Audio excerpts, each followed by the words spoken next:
What's up, everybody? Oh, Welcome to the fifth episode. Sorry about last week. Bit of technical difficulties, but welcome to the fifth episode of the Whistleblowers Podcast. Coming to you live from the our studio, private location. Yeah, to be announced. Let's get this out of the way here. So you want to get started? Big week this week for Ohio State football. Huge week, big game. Number 2 Ohio State, number 5 Michigan. We're gonna smack them. I'm surprised the spread is only 8.5. Only 8.5 points. Yeah, it's because it's in the big house. But everyone is on. Has been on the committee's butt the last few weeks, and they finally did the right thing. Finally moved OSU up to 2. They bumped us up over Alabama after we destroyed MSU last week. That was an embarrassment. I mean, I was shocked when I saw that line open up at 19 or 20 points, and they doubled it. Didn't disappoint. They doubled and they rightfully moved them up, and especially Bama barely beat Arkansas by a touchdown.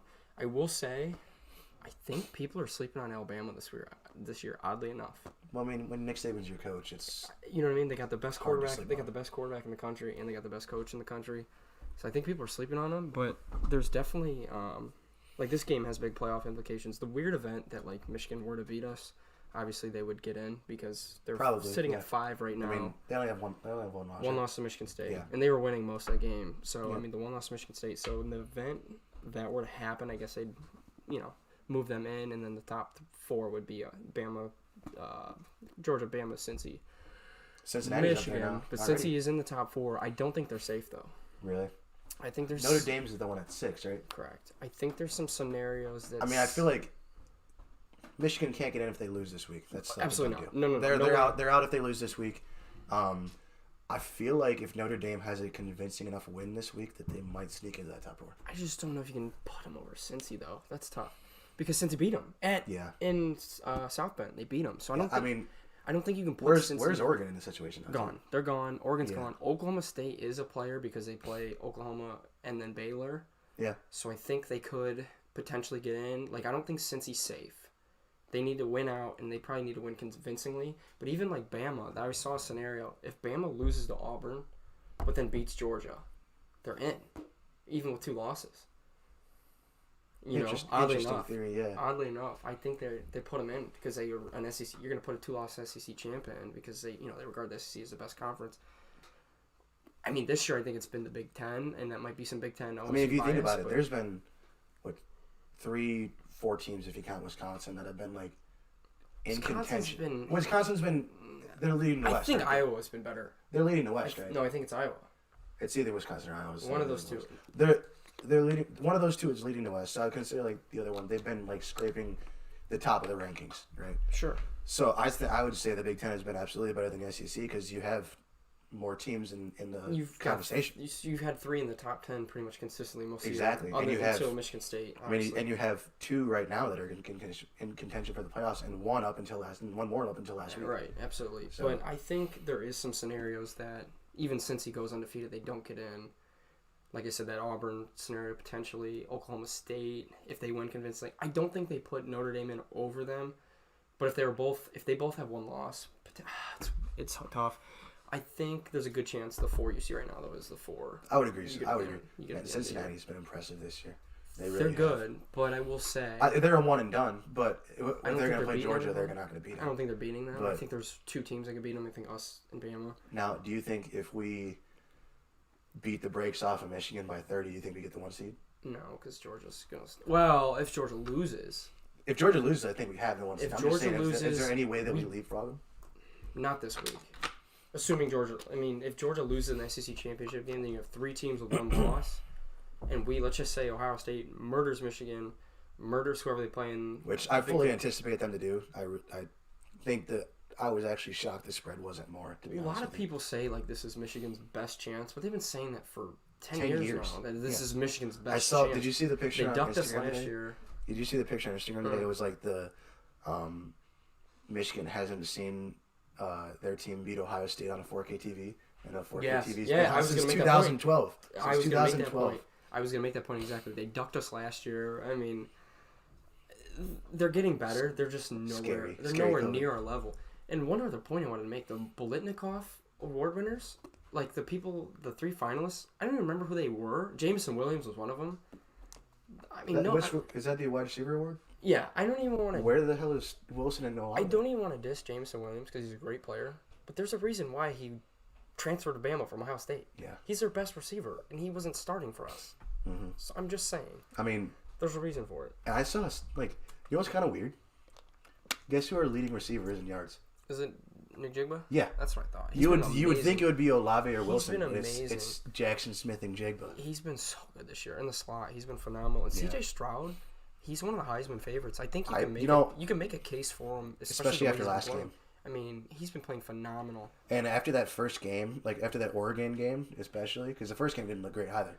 But after that Oregon game, he looked terrible. Oregon he looked and like Tulsa. He sucked. Tulsa, he missed easy throws against Oregon. He was missing throws against Tulsa, and then he sat out that Akron game because he was hurt. And I was like, all right. I mean, it's the Akron game, so I gave him the benefit of the doubt, and he came back, and ever since he's been firing on all cylinders. But Absolutely. I've been a big Stroud fan. We're gonna have a big QB controversy come next year between him and Quinn. Yeah. I mean, if he wins a Heisman, how do you not start him? So hopefully we don't get a Justin Fields, Jake Fromm, where the guy just Ryan Day has a trick up his sleeve and he gets Archie Manning to Ohio State. That would be cool. I doubt it. I think George is the favorite for him. You think so? Now. That's what I was reading on 24. I haven't been really keeping up with Archie Manning that much. No, but he's gonna go to SC school, I think. I mean, his uncles went there, and yeah. But all right, so who knows? So let's dive into some NFL notes. NFL Week 11. Big week. A lot of playoff implications this week, I will say. Huge. Last week was all the upsets last week. Oh, my God, A bunch of upsets last week. And not even upsets, blowouts. Absolute blowouts. We'll say, although our episode last week did... You said you liked the Colts. I did say I liked the Colts in that episode, at least to cover. I was secretly wanting to say they were going to win the game the entire time. But, I mean, give it up for Jonathan Taylor. The dude is an absolute animal. I would say... Even if Derrick Henry's healthy, I say he's a top 3 running back in the league. I would see how you can't put him right there with them in the conversation. He's an absolute freak. Freak of an athlete. Truthfully, I saw McAfee making the case for him. Why not give him the MVP with all the inconsistency? Dude, the quarterbacks have not been that good this year. And the inconsistent QB play, why not just give him the MVP? Why not give it a running back? I would definitely put him in the conversation. He's on pace to shatter all these yard records, and I mean, he's phenomenal. He's a generational talent at the running back position. Imagine picking Clyde Edwards-Helaire over Jonathan Taylor, Chiefs. Imagine doing that. Imagine picking an average bum-ass running back over Jonathan Taylor. We can't. We'll have to get into that debate another day. We already did a couple weeks ago. That Clyde was... You're saying he's flat out bad. I'm saying there's nothing special about him. Nothing special He's one of the best college receiving backs of all time. He doesn't... College does not matter. The situation does, though. Look at the situation he's in. He's on one of the best offenses in the NFL, if not the best. They throw more than anybody. His quarterback why can't they throw to their running backs? Ask Andy Reid. They've been doing it now recently, and they've looked better as a team. I'm just saying, Clyde is... There's nothing special about him. There's nothing special. You were trashed on his numbers. His numbers aren't bad. He played 13 games last year. He averaged 4.7 yards a carry, had 800 yards, decent amount of attempts. This year, when he's played, he's honestly been pretty solid when he's played. There's been a couple games where you've had 14 for 37 yards or something. You were trying to tell me he was worse than Darrell Williams. Darrell Williams had 5 carries for 57 yards and 1 catch for 6 yards last week. He's not good. Clyde had 5 yards a carry against Dallas, who's this elite defense now, allegedly. I mean, that's been up for debate. He was averaging 5 yards a carry. He had 3 catches, 25 yards. The only category Dallas's defense is elite in is turnovers, which is a good category. Oh, absolutely. But they're still leaky on the run defense. Their secondary is not phenomenal. They got Trayvon Diggs. They got one guy in the secondary, and we're going to get into Trayvon Diggs. Yes, in a little bit. He makes plays, but he gets burned so often. There was a couple of stats I saw a couple weeks ago. He's literally gotten burned more than every other cornerback in the NFL this year. That might be true. But he has 8 picks now. 8 picks. So that makes up for it. Obviously, I'll take that production. They played great. Overall, that defense played great against the Chiefs. I mean, Micah Parsons Patrick Mahomes didn't have that good of a game. Yeah. The 1 touchdown was from Clyde. The kick, they were holding in the field goals. The Dallas offense was abysmal. Granted, they didn't have their left tackle. Actually, everybody thought that was going to be the game of the week this week. And it was horrible. The other 4 o'clock game, which one was it? The Bengals. Well, the Bengals blew out the Raiders. Who was the other one? It was. It wasn't the Packers in Minnesota because that was 1 o'clock. No, it was that Seattle game, I think. Whatever it was a lot better game to watch. Yeah, Colt McCoy beat the Seahawks in Seattle. But no, what I want to say, the Cowboys didn't have Armstead, didn't have Cooper. CeeDee Lamb got knocked out at halftime. And then Zeke. Yeah. Zeke tweaked his ankle too. So like, there are 4 main guys. Besides Dak. Right, but if you had Dak and you started him in fantasy, I'm sorry for you. It just makes it hard though, terrible. like to win when all your main guys are getting hurt. So I'm not shocked. I think Dallas probably whoops the Raiders because I think Armstead's going to be back. There's a chance CD plays. Feed Zeke, feed Pollard. I think they have been good this year, and they've been good at home. Dak's got the best passer rating at home in football. He's got the best passer rating in football this year. I didn't know that, but I know he's got the best passer rating at home, and Armstead should be back, and he has a phenomenal passer rating when Armstead's there. I mean, it's hard to have a clean pocket when first ballot Hall of Fame left tackle isn't playing. Oh, well, the Chargers game was at night. That was the nightcap game. Yes, that was a awesome great game to watch. Who does the Steelers? I mean, coming back like that. That was the first time the Steelers put up 30 points all year. Yeah. But I will say, I mean, as much as we've been shitting on their offense, Big Ben, he has No. He hasn't. Still not sold. They're on a 4. No, the Chargers' defense has been horrible all year. They've been inconsistent, but over the course of their last 4 games, like they've been on this winning streak. Ben has no picks. He's throwing for the most yard, like averaging a good amount of yards.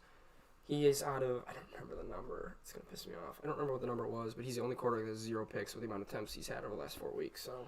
Yeah, I mean, I'll give it. He's playing better, but I still not sold. I mean, he's done after this year. I'm still not sold on the Steelers this year, no matter what. No, and we'll also get into that. I think their offensive line is too young. Offensive line's not good enough. Their defense, as good as T.J. Watt is and as good as Mick is, play. They've been hurt this year and they've been inconsistent when they play. Neither of them play. T.J. Watt has half the sacks that Myles Garrett does this year. That's where you're wrong.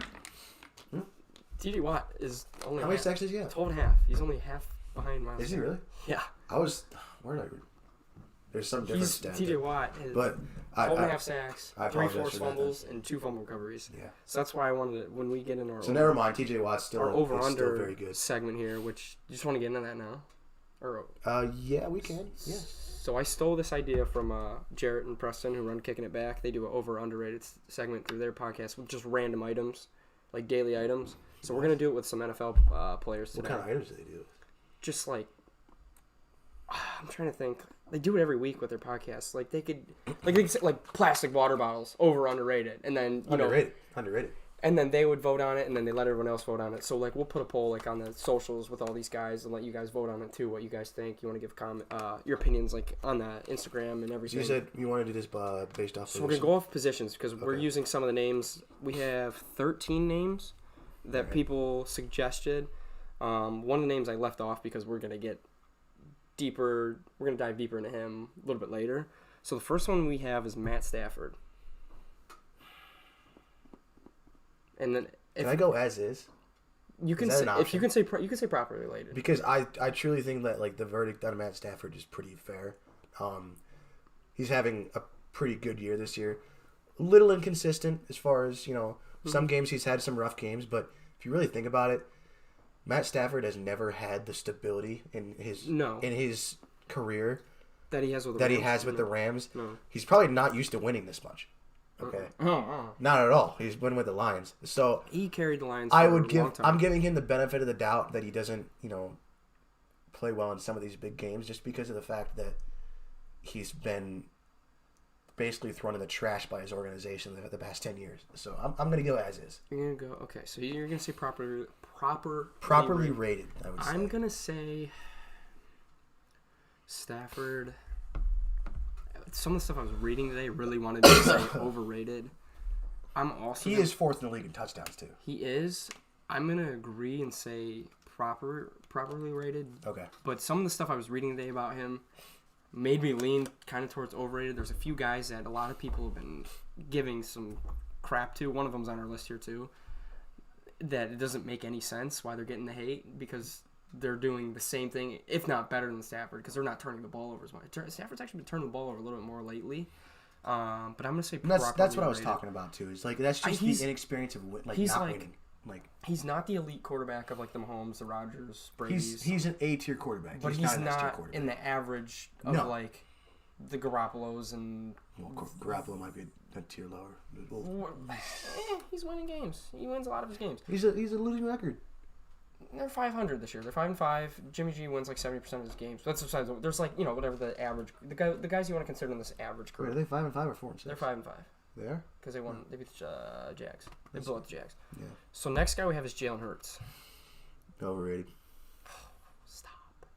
Overrated. Reasoning? Can you give me reasoning? I disagree 100%. He's playing better as of late. And they're winning.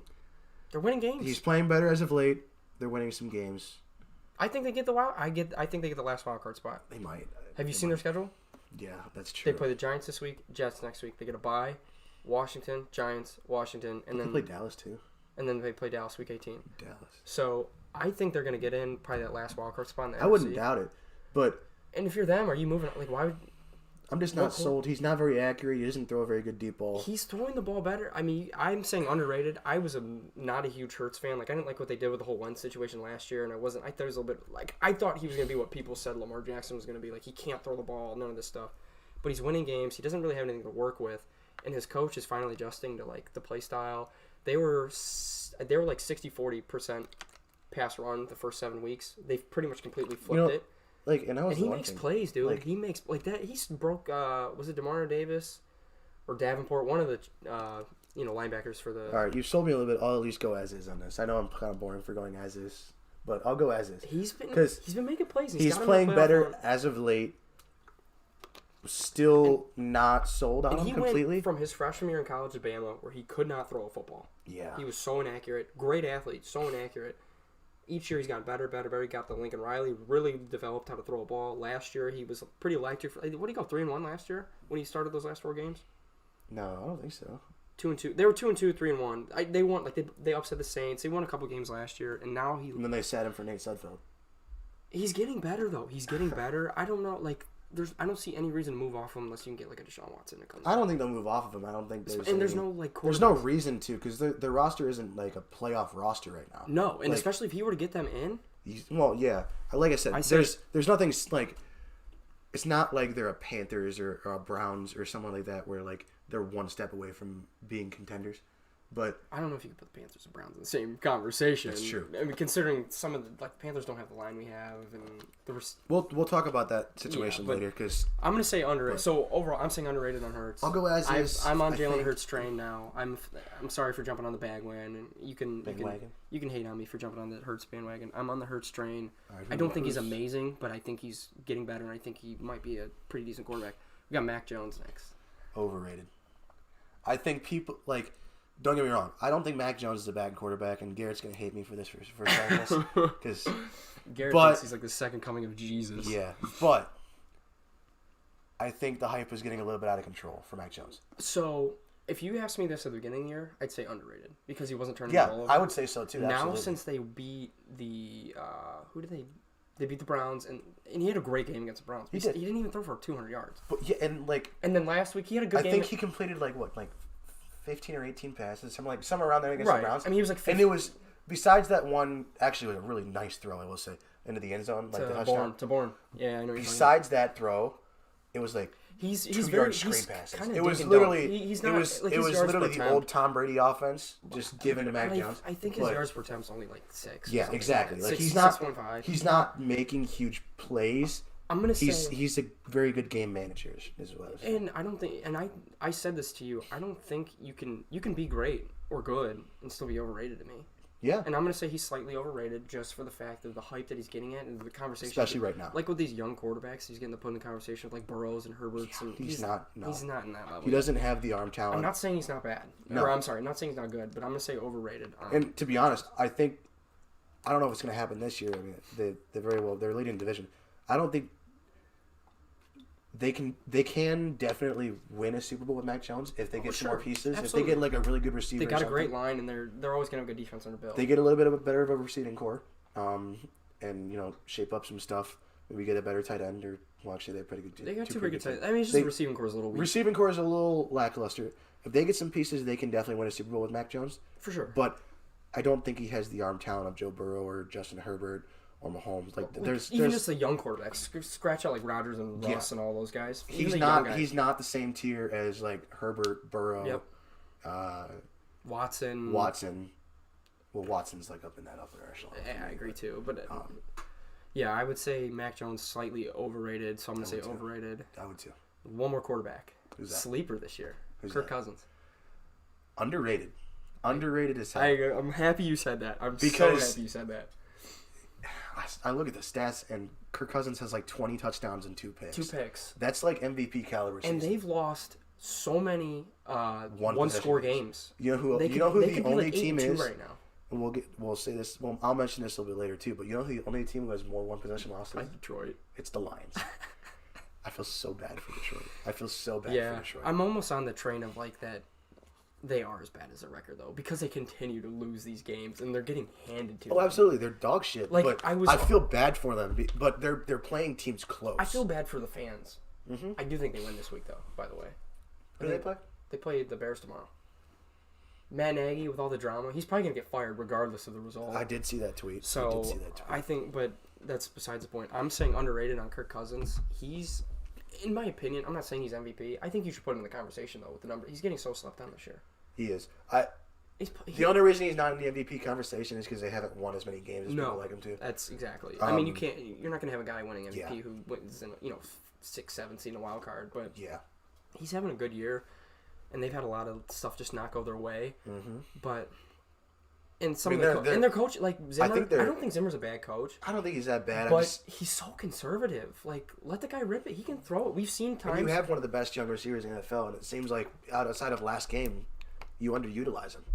You know, yes, he wasn't targeting him. I was gonna say I don't think anybody does more with their little amount of targets than Justin Jefferson. Yes, there's a guy like Devontae Adams who gets 12. He had 100 yards in the first quarter. Yes. There's guys like Devontae Adams who get 13 targets a game. Of course, they're gonna get production out of it because he's gonna catch 9 balls. He's gonna get 120 yards and a touchdown or 2. Right.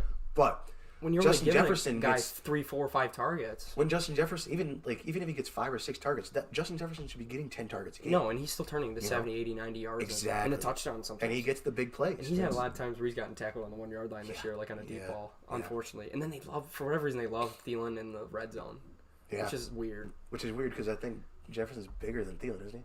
I think height-wise. I mean, Thielen's maybe a little thicker, but Jefferson is a thick boy. If you told me in 2 years that he's the best receiver in the NFL, I wouldn't be shocked. Yeah. He's so good. Yeah. He's so good. So we got one running back on the list here. Who's that? Saquon. And we were talking about this stat before the pod. Yeah, bring it up. Oddly enough, so weird. CBS posted this morning. Since last year, Baker Mayfield and Saquon Barkley have the same amount of rushing attempts at 79, yards 254, and touchdowns at 2. Since last season. Well, obviously it's because Saquon was hurt, and he's been hurt this year. It's kind of funny. But it's very funny because Baker's not known to be like this athletic quarterback. We say this all the time, but one of the best abilities that you can have is availability. Yep. And Saquon is never available. Especially because if you ask me, I would say running backs like Nick Chubb, like Dalvin Cook, they're better running backs than Saquon Barkley. I would say so right now. Yeah. Because they're almost never hurt. Well, he'll miss a game or 2 every year. And Dalvin's kind of got injuries. Dalvin's gotten some injuries. So maybe a guy like, obviously Jonathan Taylor. I would say Jonathan Taylor's better than Saquon. Oh, easy. I would say he's better than Saquon. I think Jonathan Taylor's second best running back in football. I do too. Behind Henry. So I don't. I would put him in that conversation. I'm saying overrated on Saquon. I don't think he's bad. Like I said, I don't think he's bad at all. I think he's a top 10 running back when he's healthy, obviously. But it's just a fact of he's never healthy. He's been hurt a lot the last 2 years, and it's not necessarily his fault. But I'm gonna say I mean, it's just they're a mess. The Giants are a mess. They can't stay healthy at all. But I'm gonna say overrated on Saquon. I agree. Big one here on receivers. We've agreed on all of them so far. Most of them. Besides, I guess Jalen Hurts, I didn't really technically agree on you, but you're right. Odell. You go first. You go first. I wish this is a hard one because I like Odell. I actually do like Odell. And I didn't think he was a problem in Cleveland, truthfully. I'm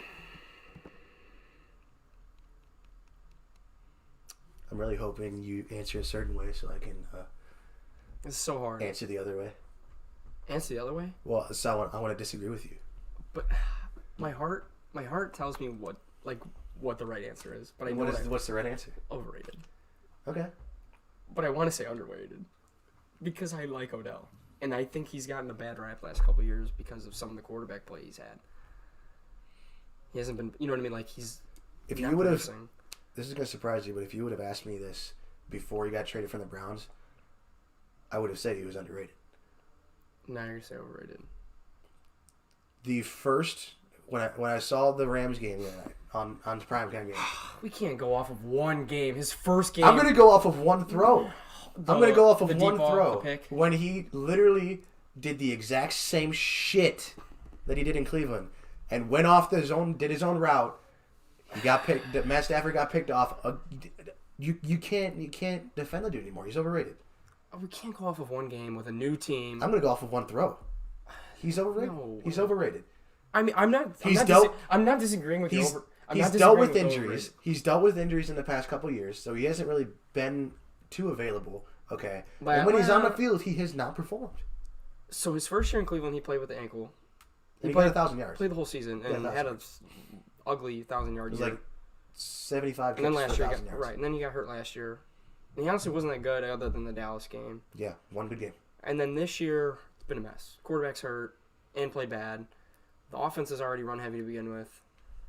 And then the whole dad drama and LeBron drama and all these people saying free Odell. Odell's a problem. Baker's a problem. This and that. Baker's wife tweeting. All these people making this whole thing a mess. So it was smart. Like, I agree. Like, I was just on the train. Like, all right, just get him out of here because it's just causing problems between everybody and turmoil in the organization.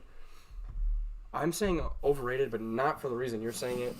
We can't go off of one play in one game. I just don't think he's. He had like 2 catches for like 18 yards or something stupid in that game. I think the days he started practicing with the team on Thursday, played on Monday, and their best receiver, he had to play extra because their second best receiver tore his ACL on Friday. I think the day of Odell Beckham Jr. being a top 10 wide receiver in the NFL are over. I think it's been over since he joined the Browns. It's been over since they've joined. He joined the Browns. Absolutely. But I still don't think he's not talented. Like, I think he's still probably got 2 or 3 more years of like athletic prime. I just think he's washed. I hope he makes those words. I don't hope I'm right on that. Obviously, I don't root for careers to end because that's just not the person that I am. That's part of the reason. The NFL was fun when Odell was fun. Yeah. And think about it, 2016. That was like peak sports era. We got the Cavs in the finals with the Indians. The Indians made the World Series. That was incredible. Was that the year the Falcons-Patriots Super Bowl too? I think it was. And that was an awesome Super Bowl. That was an awesome Super Bowl. I mean, it sucked, but you know what I mean. Yeah. I'm saying overrated because just he's still a big name, and he's not really producing. But I still don't think he's bad. He's a better soccer player than a football player. But he's overrated. I'm saying overrated. We got one more name. Under the radar guy, Amari Cooper. Underrated. Vastly underrated. I think so too. Amari Cooper might be the behind Devontae Adams and Keenan Allen. I think there's not a better route runner in the NFL than Amari Cooper. The dude runs clean routes. He makes probably some. There's a lot of guys that are great route runners. Probably makes some of the best cuts I've ever seen in I just any like NFL. him. I mean, he's getting a bad rap because like the vaccine thing, but like so did Rodgers, and no one cares now at this point. Yeah, that kind of stuff is like it's irrelevant. That's personal choices. I'm not going to judge a guy off personal choices. But as far as pure talent, I think he's getting vastly like overshadowed. He's getting overshadowed by the CeeDee Lamb hype. CeeDee Lamb's been great this year. Don't get me wrong. He's a team, and he's on the Dallas Cowboys. But he's so quiet. Like his demeanor. But like he's had a couple underwhelming games as well. I mean that's gonna happen. When I agree. I'm gonna say underrated. We're not gonna disagree on any one of these, are we? Yeah, no, we will. We definitely will. We definitely will. Okay. Some of the names that we know towards the end of this, we definitely will. But I'm going to say underrated because I like Amari. He carries himself well. I mean, even Dak in the one interview, he's like, I can't hate a guy in a personal choice. Amari's my guy. Yeah, absolutely. And it sucks he's going to be out. He missed last week, and obviously it hurt him. He's going to miss tomorrow, and obviously it's probably going to hurt him. Granted, they're playing the Raiders, which is better than the Chiefs. Better than playing the Chiefs. Yeah. But I'd say underrated on Cooper. Next guy, Juice Landry, underrated. Come on. No way. No way. He's underperforming. Well, the whole Browns team is underperforming. No, I'm going to go as is. How? Why? He has a lot of good numbers, okay? He's the glue guy for the Browns. Yes, and that's one stat where I would put him underrated, but he's not going to be the dude that goes for 200 yards and 3 touchdowns in a game. It's he's never been that in his career. It's just not going to happen. He's just I don't think he possession receiver. I don't think he possesses that ability to He doesn't have that burner go speed. down the field. No, he doesn't have burner speed. He's a slot yeah. possession guy, mid-route. Exactly. He's kind of like a Mike Thomas. He's literally not as good. He's Julian Edelman is what he is. I think he's better than Julian Edelman. Debatable. I would put him in the same class. Julian Edelman's a great playoff performer. Regular season, I mean, he's just kind of an I would put guy. him in the same class as Julian Edelman. I think that people like saying that, Jarvis Landry is just some elite receiver is a little bit outlandish to me. I wouldn't say he's elite, but there's people saying Julian Edelman's a Hall of Famer. I love Jarvis, don't get me wrong. He, like you said, he's the glue of the Browns. I love that he's on a team, and I don't want us to get rid of him. But I don't necessarily think that he's been getting banged up. He got banged up at the end of last week. But the fake throw he ran in, it was like a 22-yard run, touchdown on the Wildcat. Yeah. That was cool. Yeah, but that was the worst play I've ever seen. No, but it worked out. I was going to say that's Jarvis. Watching that, he's so smart. And I said, he's like, oh fuck it, I just take off. I said it in the Snapchat group. Why that play specifically?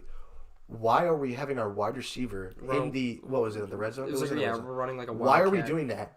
Throwing to our hurt quarterback, much less. It would be one thing if we subbed in Case Keenum and tried to have him catch the ball. I don't know. Why are we throwing to our hurt quarterback? Designed to go to Baker. It looked like it. It looked like it was. He looked right towards him. It just worked out. He was like a QB draw and just took off right. That's what I mean. That was not a design Wildcat run. That was Jarvis wanting to throw the ball. I mean, we've seen him do it. Jarvis can throw. Yeah, the ball. but not to Baker. No, it was weird play call. But that was. Are we agreeing? You're saying properly rated. I'm saying. You're going under. I'm saying underrated. I'm going as is, but I lean towards a little bit overrated. Okay, this one we might agree on. DK Metcalf. What's your? I'm saying underrated. Okay. You asked me this last year. Overrated, because people were putting him in this class of prime Julio Jones and AB and he's kind of like D-Hop. He's been pretty good this year, and no one's talking about him. Yeah. We're last year. Granted, he still only runs so many routes. He still only do so many routes. His route running isn't fantastic, but he's a freak of nature athlete. Oh yeah, he's built like an absolute specimen. You know what I mean? So I this year I think he's underrated. He's kind of fallen on the radar, and his quarterback being hurt and having Geno Smith and he still performed decent with those guys. Yeah, I think underrated. I can understand. I wish I knew. I'd understand an overrated argument though. I would totally understand. I kind of lean, and he's on my fantasy team. I like him so. Sure. But it's weird. I think I lean towards overrated. Just the tiny bit overrated. Okay. I don't hate it. Because I don't hate it.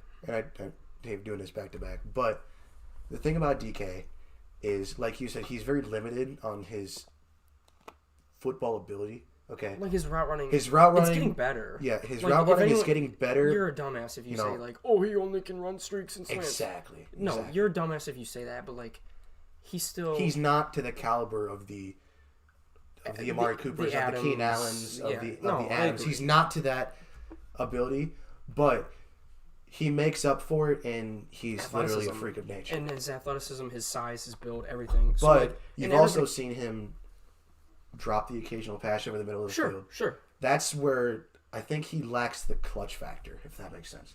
Maybe he was getting a bad rap a few weeks ago because he didn't get out of bounds on the one play. Yeah, I feel like his football. And he fumbled. I feel like his football IQ. And they still won though. Against Pittsburgh that Monday night game. I feel like his football IQ and the fact that he can drop some passes over the middle of the field. I feel like he might be a little bit overrated because people do still put him in that class. I still think he's probably a top 8 wide receiver. I was going to say top 15. I would say top 10.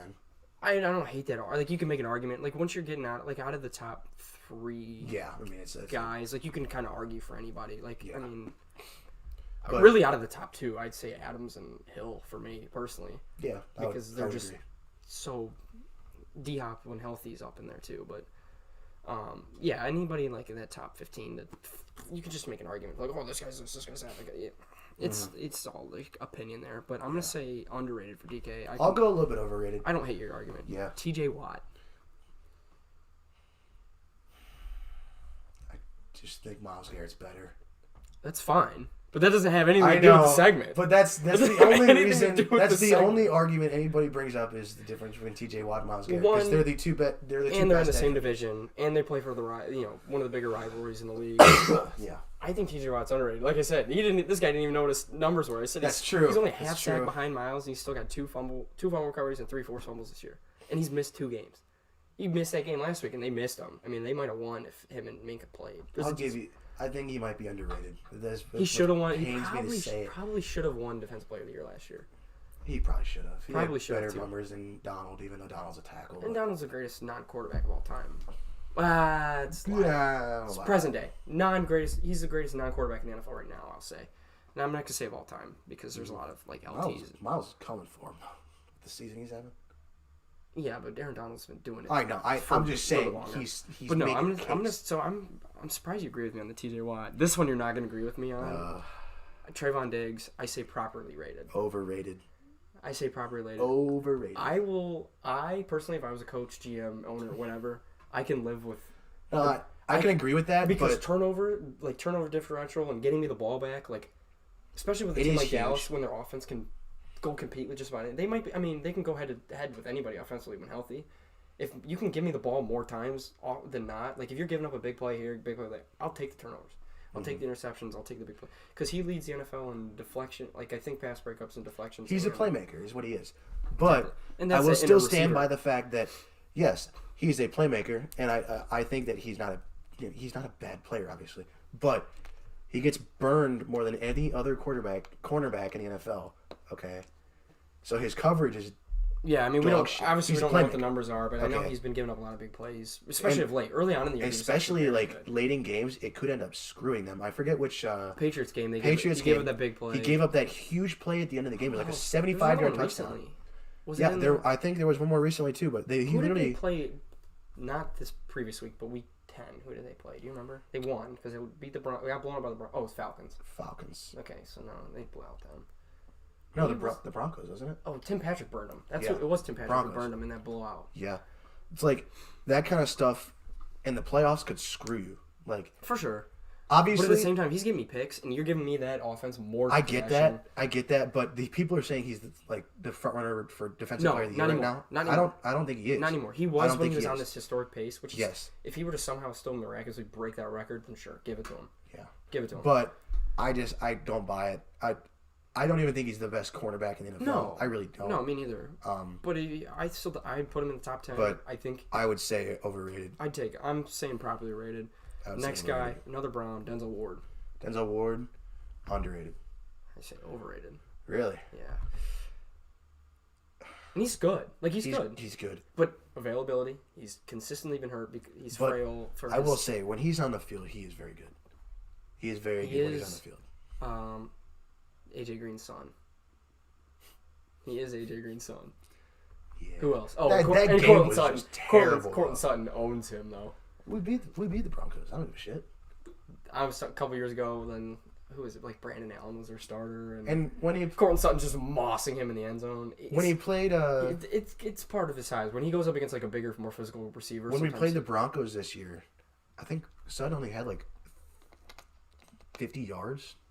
I don't remember. And I don't even think he was guarded by Ward the entire time. I don't think he was. I mean, I'm gonna say a little bit overrated because I just don't think he's gonna be worth the money that he's gonna be wanting in free agency here. I'm gonna go underrated. I feel like he gets shit on a lot for that specific reason.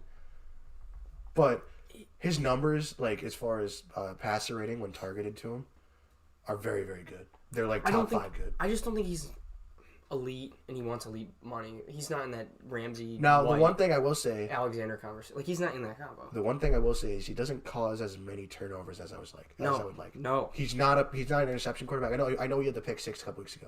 No, but he's not like a ball hawk. But he's not a Ramsey. He's not a Jair. He's not a Trey White. But as far as in coverage goes, like when he's on the field, that's what your main job is to do. When he's on the field, he's a top 5 corner in coverage. That's probably debatable. I mean, you're entitled to your opinion. Like, that's probably debatable. I'm not going to disagree or agree. I'm going to say a little bit overrated, though, but I don't hate your take. The last guy, another corner, he's coming on the scene this year. Is it AJ Terrell? AJ Terrell. Underrated. I'm going to say underrated just because a lot of people aren't. He's getting more hype now, but, like. He's having a really good season. Well, he was bad last year as a rookie. He was bad, and he was getting a lot of shit for it. Yeah. This year, there's one thing though I will say. He only plays one side. Like, he only plays his side of the field. He's not, like, following your best guy around. You know, like a Ramsey's just going to go guard your best guy. Jair's going to go guard your best guy. But I'm going to say underrated because he's having a great year. He's having a great year. And he's having a great year. It just sucks that he's, on a shitty team. Right, and overall bad defense. Yeah. Like, between... Literally, it's him and... Foyesade's actually having a good year. He's, like... Is Deion Jones still on the Falcons? He is. Foy's on He's been top pretty 5 in solid in the tackles, past. and Deion Jones is pretty good. But other than that, I do agree that I think if he continues on this through the next couple of years, I think. I hope he leaves the Falcons. I hope he leaves the Falcons and goes somewhere where he's actually appreciated, and has a chance to win football games. But I agree. I like AJ Terrell. Yeah. So that's it. Honestly, I'm kind of shocked we agreed on. Should we get into the last one? No, I think no, because I don't. No, I want to save that. I want to save it. I want to save it. I want to save him. All right. I'm sorry, I can't. Because you know what my answer's gonna be. Yeah. You know what my answer's gonna be. I don't even know if I can rate him. I don't even think I can rate him. I think everybody knows what we're talking about. I hope. Let's just get into our next segment. So we're doing one more segment. We're gonna do an in or out with a lot of the playoff teams. Playoff, like the bubble teams, though. Yeah. Not the division leaders. This is all the teams in contention for a wild card spot. Yeah.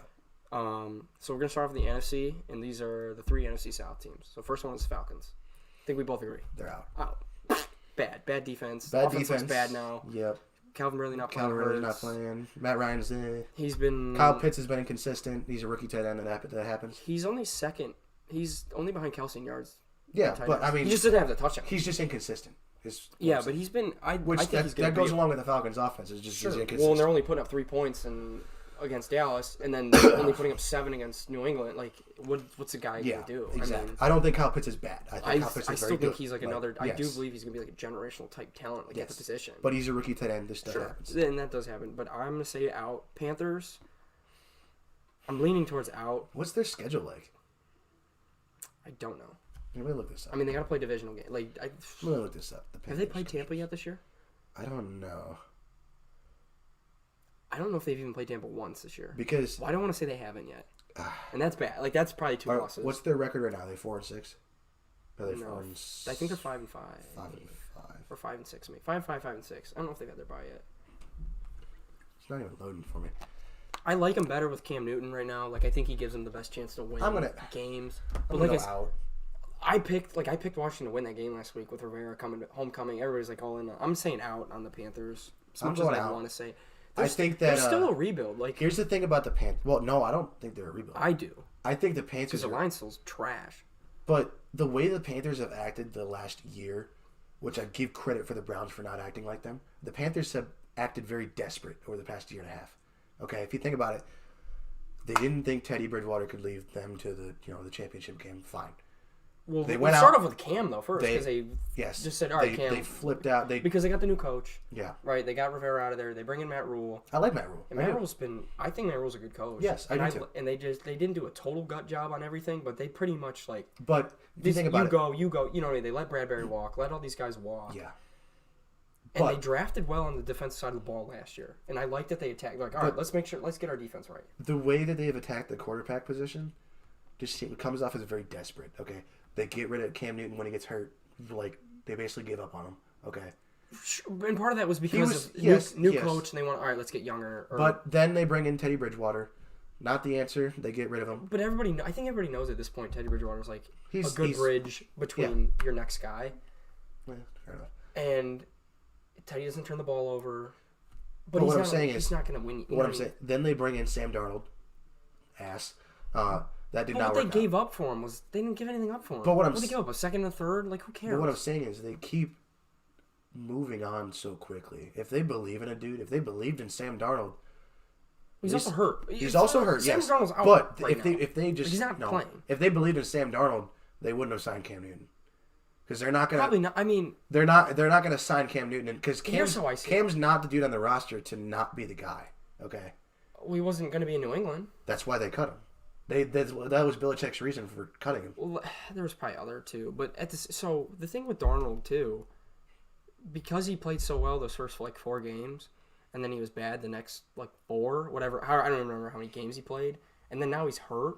So obviously, PJ Walker's not the answer. Right? No, he's playing in the XFL. Yeah, he's bad. He's fine for a backup. He's bad. Sure, keep him on your roster, but now you're looking at we're still in a playoff race. What's going to get everybody fired up? That's what I mean, though. Let's bring Cam back in. I'm not saying it's desperate. I don't hate him for going for Darnold because, one, they weren't in a position to draft. But here's my thing. That's a lie. They were in a position to draft a quarterback. So that is a lie. Yes. Because they could have drafted Fields or Mac Jones if they wanted to. Just if they stay, even if it's them staying home at 8, and they said, no, let's take J.C. Horn, who he was amazing. Didn't they? He got They hurt. were the ones that traded their pick, weren't they? No. They drafted J.C. Horn at 8. Okay, that's right. They drafted him at 8, and then he got hurt. They traded for Gilmore. Like, I appreciate the aggressiveness. I liked the Darnold. But one, not because I like Darnold, but in general. Two, it's like, what else? What better are you gonna like? You didn't give up anything crazy for him. It's an experiment. If he sucks, he sucks. The thing is, though, I don't think Darnold's coming back. Okay. This year? Well, no, I just don't think he's gonna be playing for the Panthers again. I don't know what his he's not gonna start for him ever again. Probably not. I mean, probably not. That was my point. Like, I think they're moving on. I think they like him. After I just don't think games because they found some success and won some games early this year. Now they're like desperate to crawl into the playoffs because there's let's face it, they're not a contender. Okay. No, but it would still be like enough. You know what I mean? It still shows improvement in their rebuild from like. Wouldn't they be better off though? Just being bad and like seeing what you got with Darnold still. Yeah, exactly. Possibly. So I don't know. Maybe there's a point like if Darnold does get healthy. I just think the Cam move seemed kind of desperate. I'm not gonna say it's desperate because I liked it personally. I like going for it, like trying to get a playoff spot, showing everybody that like, hey, we're still. All right, so Cam Newton underrated, overrated. I'm gonna go overrated. I mean, I guess overrated. I would guess overrated. But like after these past 2 weeks, I would say overrated. He's played well. Yeah, truthfully, like he's looked pretty good. He's made some good throw. I mean, he's 1-1. I mean, he lost to the football team. He technically didn't start against the Cardinals. He scored a couple touchdowns, but he didn't start. True. So he's 0-1. Right. If you really think about it. So. But I'm saying out on the Panthers. Saints. I would say out. Out. Saints out. They don't have a good quarterback. They don't have their quarterback. I would say in if they because they probably would have won a couple of these games if they had Jameis. If they still had Jameis. Why are they using Taysom though? Well, because of the concussion. They don't trust him. They don't trust him as a quarterback. I just think he's better than Simeons. Yes, honestly, he hasn't played that bad. Yeah, but he's still Trevor Simeon. But he's not good. No. We saw that in Denver. Kamara's out. Again this week. Yeah. He's out again this week. So your best offensive player is out. Your second best offensive player has been out all year. Yeah. So your best offensive your player left right now. tackle's been out. Think about this. Their best offensive player right now. Never mind. Troutman's hurt. Troutman's hurt too. Is Traquan Smith. Yeah. That is their best one. That is their best. Or Mark Ingram. Yeah, and he's hurt too. Yeah, he's banged up. He's questionable. He's probably gonna play, but he's banged up. Saints. I mean, they're better than I thought they were going to be this year. I didn't think they were going to be very good. It's just because they're well coached and they have a good defense. And they do have a good GM. They know how to manipulate the cap. They're one of those teams that just manipulate the cap. They didn't really lose that many guys. Yeah. But I'm saying out. Vikings, though. I think they sneak in. I think they get in. I think honestly, they're going to. I mean, the win over Green Bay was huge. That was massive. And they're sitting at 4-6 right now, aren't they? No, they're 5-5. 5-5. 5-5. They play the Niners this week, who's also 5-5. Okay. That would be a big win, knock another team down in the standings. I think the Vikings. The Vikings defense is getting healthier. The whole situation with Daniil Hunter, which we forgot to talk about that today, which he went. I didn't hear about this. What happened? Oh boy, so everyone know, like, if you know about Daniil Hunter, he's kind of struggles with some mental health issues. Oh, I did see that. And he was like, because Dalvin Cook made a statement on Instagram or something. And he was like calling the police, saying someone intruded in his house, and no one did. But he had a gun. It was like crazy. He finally did leave his house. He stayed in his house for 14 hours. The police had his house surrounded, like trying to just get him out. And I don't know where they took him to. So that mess is. But he's been known to be out of games anyway. Overall, I mean, Kirk Cousins has been playing well. Their defense is getting healthier. They have weapons on offense. I think they have some of the best weapons in the league. As far as bubble teams, I think they might be one of the best. Yes. I think they're vastly underrated. Like no one, like I think there's a good chance they get in the playoffs and win a game. They could shock somebody. Yeah. I mean, they did a couple years ago against New Orleans. And... I don't think they're going to get a home playoff game. No. Obviously, because Green Bay's... You're right. Green Bay's winning that division. Green Bay's winning that division. They have too big of a lead, and they'll probably beat them in Lambeau. Yeah, but I'm going to say I like the Vikings. I think they're in. I'm going to say in. Niners, out for me. They're just too inconsistent. Yeah.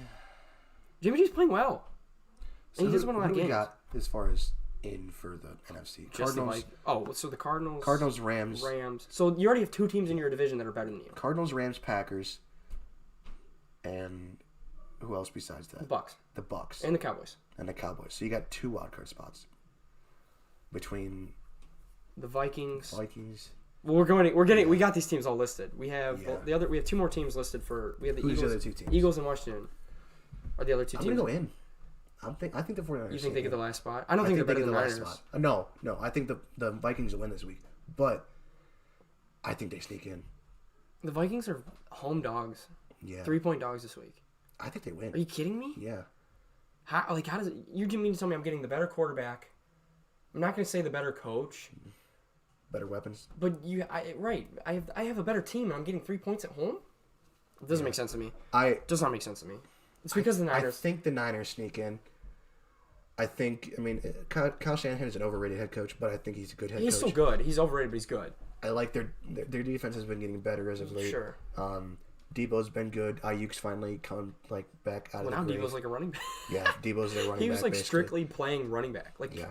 And they were peppering Ayuk. Like Ayuk moved into Debo's role as the receiver, and Debo was just playing out of the backfield. Mm-hmm. Which maybe last week, my start of the week was Ayuk, but our technical difficulties. I don't know if it was like an experiment because they're we're playing Jacksonville, we can maybe try this against them. I'm leaning towards out. You say in because I say I think they get in. The next team I say the Eagles. Or I'm out on the Eagles. I'm out. I wasn't huge on Sirianni signing but he's made the adjustments. And they have a very promising schedule compared to the Niners. They played Arizona twice and lost, but they still got to play Seattle, who's at the end of the day a division game is a division game, and they're gonna have to play the Rams and oh my God, who's the other team in the division? No, they already played Arizona twice. I'm sorry, Seattle. They still got to play the Rams again, and I think the Rams beat them after getting embarrassed on that Monday night. But I don't think they have an easy. I don't necessarily think they have an easy. I'm gonna go. No, actually, that's a lie. They do actually have a decent schedule because they play the Texans and stuff. I'm gonna lean towards the 49ers getting in. I think they're a better team than the Eagles, but I think I like the Eagles' end of your schedule here. They play all these bad teams. Yeah, but it's just inexperience. Can we agree? I think we can agree on this. Those are the two teams fighting for that last spot. Yeah, because I think Seattle's too far gone. I think they're 3-7. They're out of it because there's one more team. It's Washington. They're 4-6. Yeah, they're not getting. But I don't trust them. They're not getting in. I don't trust them. Their defense is hurt. Chase Young's out. Their defense hasn't been good. There's really not that many teams in the NFC on the bubble. So you say we say Vikings, you say Niners, I say Eagles. Yeah, I'm going Niners. Fair enough. I think the AFC has way more. I'm going to lean with experience in this situation. As far as first year head coach for Eagles, so they're going to lose one game that they shouldn't, and it's going to screw up. Sure, that's my opinion. And they got to play. They play after this Jets game this week. They play all divisional opponents the rest of the year. So division games, everyone knows how those go. Just bump the table. So now we have some AFC teams. The AFC race is just wide ass open. It's just wide. First one I'm going to get into is the Bills, who we keep saying this every week, like how we think the Bills are good. They need a competent running back, is what they need. Well, they're starting to figure it out. They throw the ball more than anybody. It's 70-30. And it's hurting them so bad. And it's hurting Josh Allen. Exactly. Because all defenses are doing now is sitting back in coverage. Put a QB spy out there. They have a terrible line. It's not great, but but the running backs just suck. It's definitely good, especially how good they are throwing the ball. It's definitely good enough that you'd be able to get some of that space if you had a decent running back. I don't know why. After this year, if the Bills sign David Montgomery, I think they go to the Super Bowl. You think David Montgomery? I think it's a weird case. David Montgomery makes them a Super Bowl contender. It's a weird case where they're a running back away from a Super Bowl. Because that never happens. I wouldn't go that far. I'd rather just their defense is very good. When you got Isaiah Spiller coming out of Texas A&M this year, we haven't really talked about draft prospects. Okay, let's just say this then. They're a running back away, and it's weird to say that. I'm not agreeing with that. I would say it. Because if you think about it, it's not making you a Super Bowl. Because every team. If you think about it, they have an MVP at quarterback.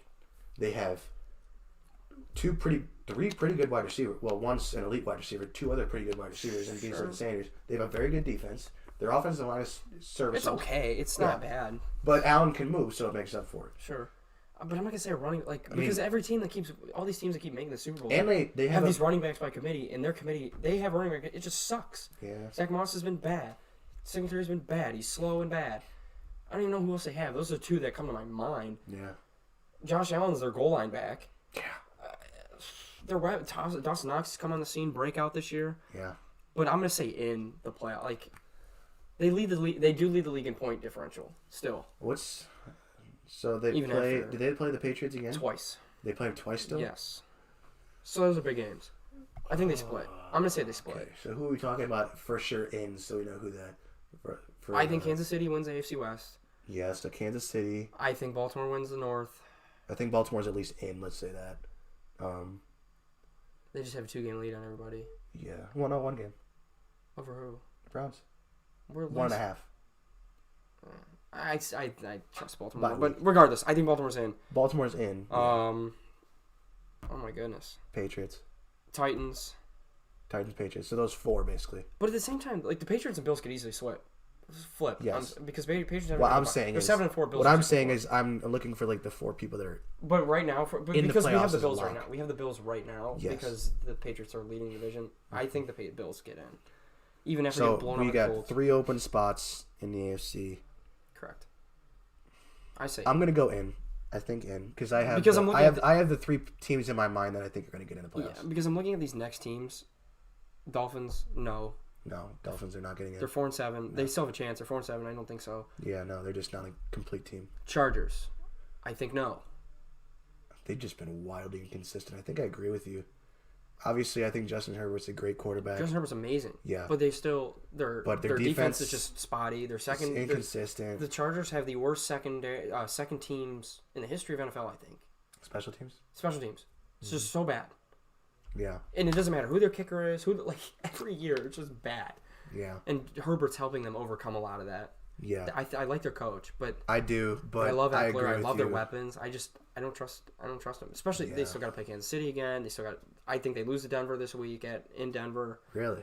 Yeah, I think that's probably my favorite. That might be my favorite pick of the week. Yeah, I think Denver's I agree with you. Another 3-point dog at home. Chargers just won on big primetime game. Everybody's probably gonna be all over the Chargers because they scored a lot of points. I like Denver's, and they're coming off a bye. I mean, the 2 of the biggest wins for the Chargers this year.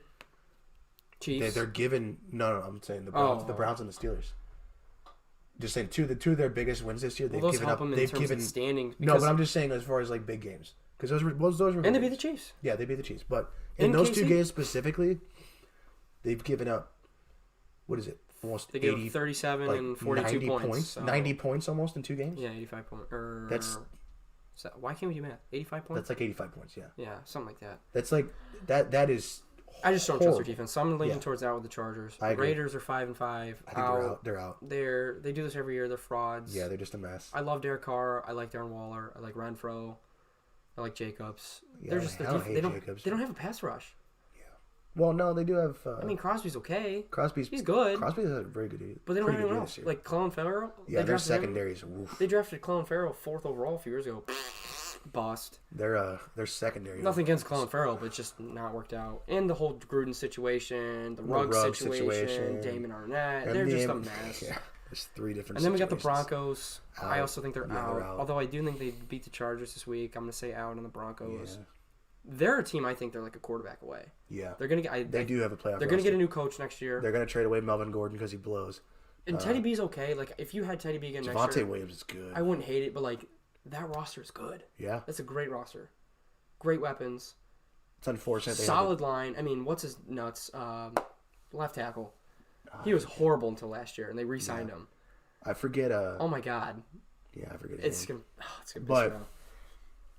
Because they made a meme out of him. Like, he was like Pro Football Focus, like, worst rated tackle for 4 years since he got drafted. They drafted him in the first round. Oh, my God, I can't think of his name. And then, I mean, you had to trade away Von Miller. I mean, you didn't have to. Which is fine, but they got picks for him. Yeah, more picks to help you rebuild. He was getting older. I mean, has Bradley Chubb haven't been playing this year? I haven't really kept up. He's hurt. He's been hurt. He's been an injury. He's always kind of been that way since he's been drafted. Yeah. He's great when he plays, but I'm leaning out on the Broncos. Colts in for me.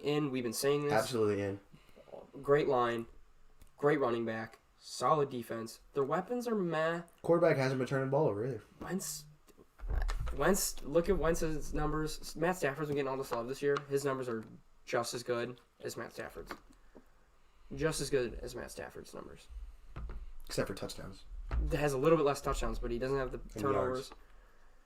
Yeah, he doesn't have the yards, but they also throw the ball a lot more. And, like, Wentz, this is why I really love Wentz so much. He posted about Taylor. He's like, thanks for making my job so easy, man. You know, like, I like that stuff out of him. Just sucks because Carson Wentz is actually a pretty good fantasy quarterback in the beginning of the year. He's been horrible the last couple of weeks. It doesn't make any sense. Yeah, I mean... Well, because he's just giving the ball to Jonathan Taylor. But, like, he's another one. He gets, like, I like Josh Allen. I wasn't a huge Josh Allen. Like, I wanted the Browns to draft him a few years ago, but, like... And then he was like, inconsistent, inaccurate. But he was overcoming a bad franchise, coaching change, all that. Josh Allen gets all this love. Talk about his MVP candidate. One, he's not the favorite. I'm sorry. No, he's not. But, like, Wentz... Him and Wentz... are very similar players. They could be very reckless at times. Like, what are you doing? And then they make stuff that's like, whoa. Yeah.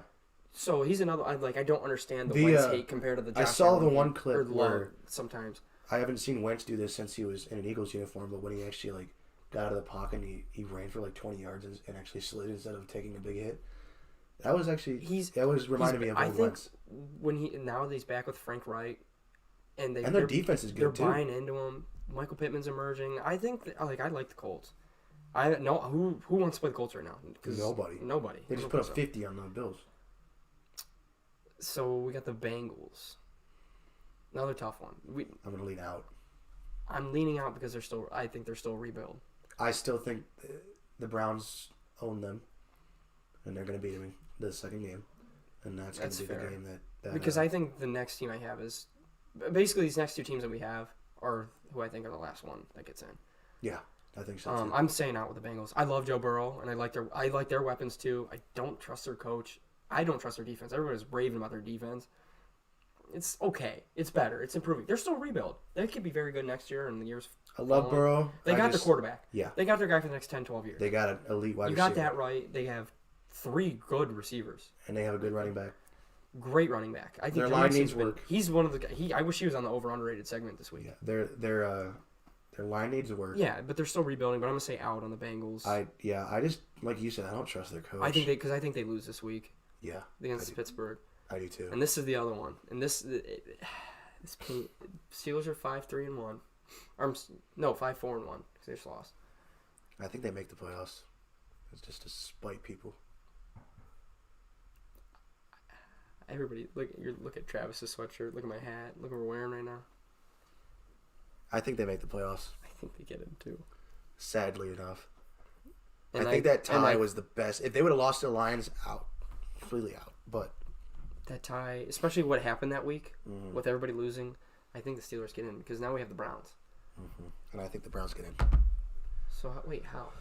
So who do you? No, there was 3 spots. Yeah, but you said the Bills, Colts, Steelers, and Browns. That's 4. Because I don't think we get in. Personally, I hate to say it. I just don't trust. I don't trust 6. I don't trust 6.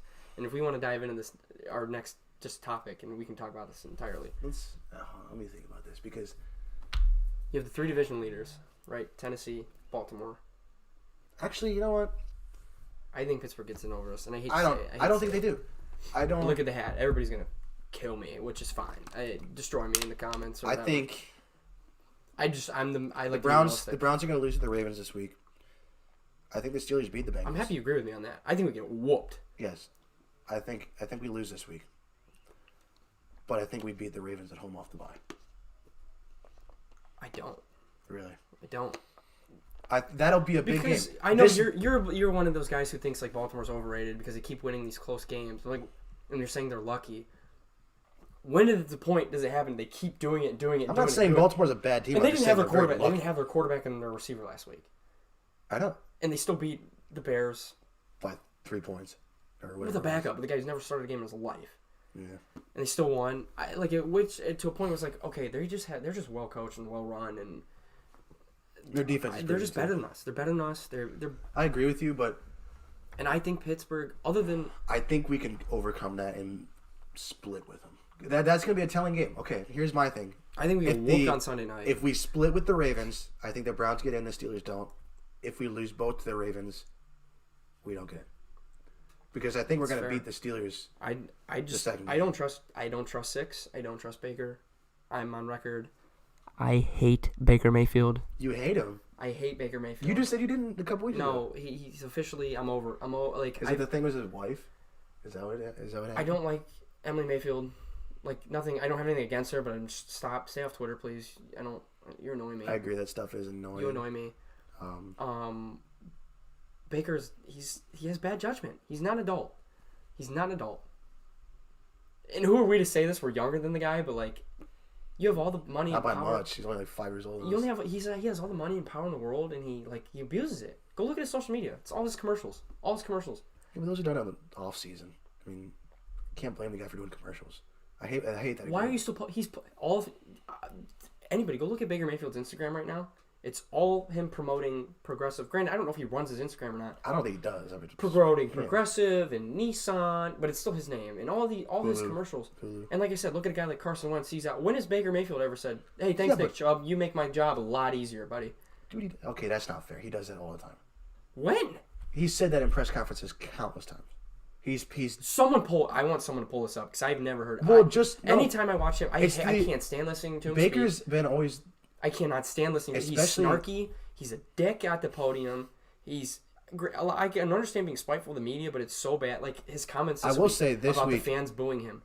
I will say this week. Why can't he flat out just say, "Yeah, I played bad and my guys got it done for me"? Why can't he do that? But did you see the statement after that where he said, "I didn't need to tell the media that I played like shit because I did. I told my teammates that." That's what he said. Because that's the only people that need to know. It's drama. It's so much drama. I think he was trying to create less drama by doing that. But he didn't. Like, he doesn't like... That's not his fault, though. That's just the media's fault. Eli Manning, perfect example. Eli Manning. That's just the media's fault. Never spoke to the media after a win. Would rarely speak to the media after wins.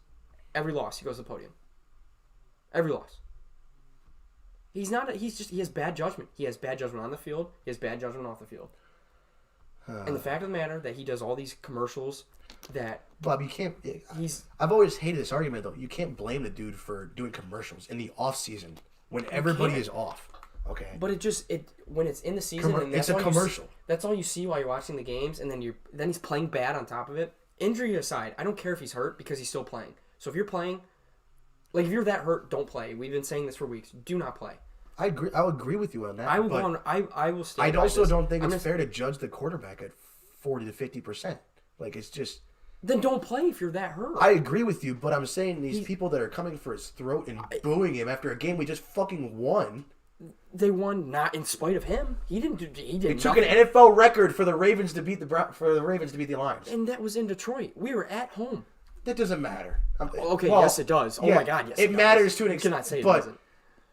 It took an NFL record for the Ravens to beat the Lions. And let's act like the Lions have fans that show up to games anymore. Okay, they do. Watch tomorrow. It's Thanksgiving. Of course, it's here's the thing. Thanksgiving. Let's also talk about the 3 dropped Marquise Brown touchdowns that game. So if you know what I mean, we're being hypothetical. Oh, the Ravens should have lost. Okay, well the Ravens should have blew. I'm not saying the Ravens should have lost. So you know what I mean, they beat them, and yes, we beat them too. But I'm telling you, it's Baker's a win's a win. The Steelers just tied them last week. They tied them 2 weeks ago. They tied them. They tied them. It's bad. And that has nothing to do... We're doing it in spite of our quarterback. If I'm talking just about our quarterback, he's bad. I will say right now, I don't think there's any starting quarterback in the NFL that he's better than. I don't care. Who's he better than? Who are you taking over? Jared Goff. Why?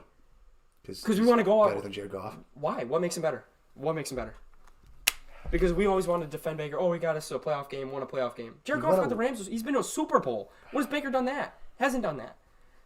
Jimmy G, been to a Super Bowl. Baker's also had his coach for 1 year. 2. Jared Goff. This is his 2nd year. Okay. Jared Goff, when he was on the Rams. Why do we have to make so many excuses for him? Why can't we I'm just not trying to make excuses. I'm trying to explain the situation. Okay. Jared Goff was in a much better situation than Baker Mayfield when he came to the NFL.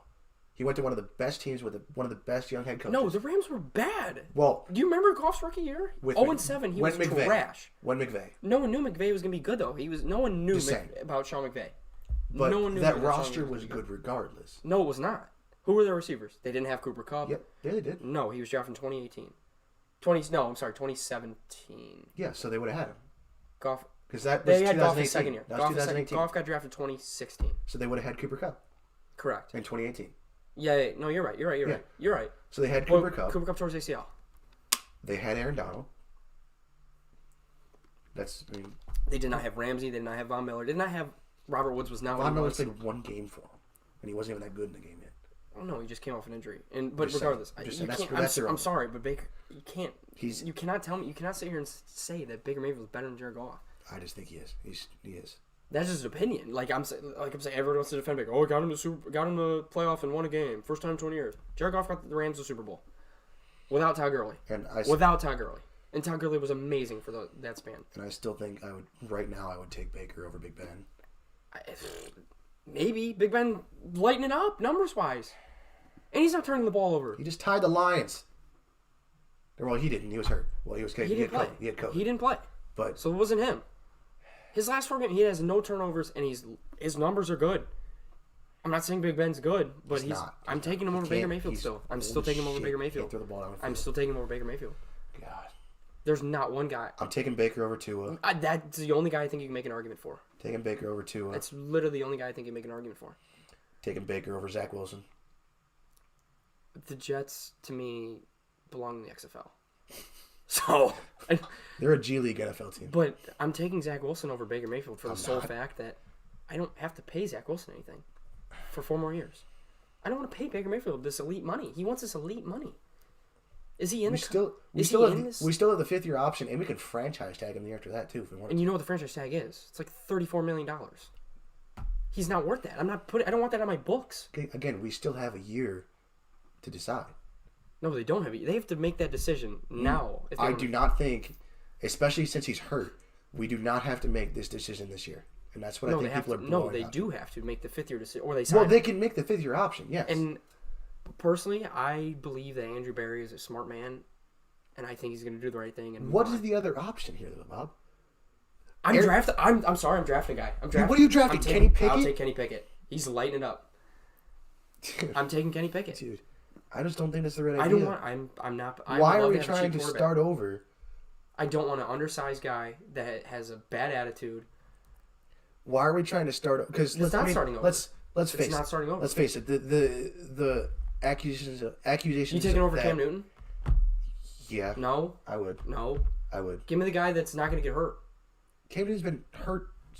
He plays through it. Granted, Baker's playing through it now. Cam Newton, I'm taking the guy who can. He's a walking skeleton. He's a walking broken skeleton right now. Cam Newton can move. I'm taking Cam Newton. I'm just not. Cam Newton puts you in a better. Cam Newton been to a Super Bowl, won an MVP. How are you not taking him over Baker Mayfield? He's better than Baker Mayfield. He's washed. Why? What makes him washed? Dude, he hasn't been doing it in 5 years. He's not what he is. No, stop. He was 5 years. Awesome with the Patriots until the COVID break last year. I would not use the word awesome with the Patriots. How? He's another one. What did he have? What was his record until he got hurt? Like 4-4. No, they were They lost a 1 game on the Seattle on a goal line stop, and then he got COVID. And then who was his best receiver? Is Jacoby Myers. Nothing against Jacoby Myers. I'm sorry, like nothing to work with. No tight end. Nothing. The line wasn't as good as now. The Patriots had the most guys opt out last year out of anybody. I think we can both agree that Cleveland's not getting Aaron Rodgers or Russell Wilson. It's not. I'm not ruling it out. I'm not ruling. I wouldn't rule it out. I think they're pipe dreams. Someone said go make a move for Jalen Hurts. I take Jalen Hurts. Why not? He's doing more with little than almost anybody right now. If the Browns are going to make a move at quarterback, I want them to be convinced about the move. I don't want them to be guessing. Okay. What's guessing about Jalen Hurts?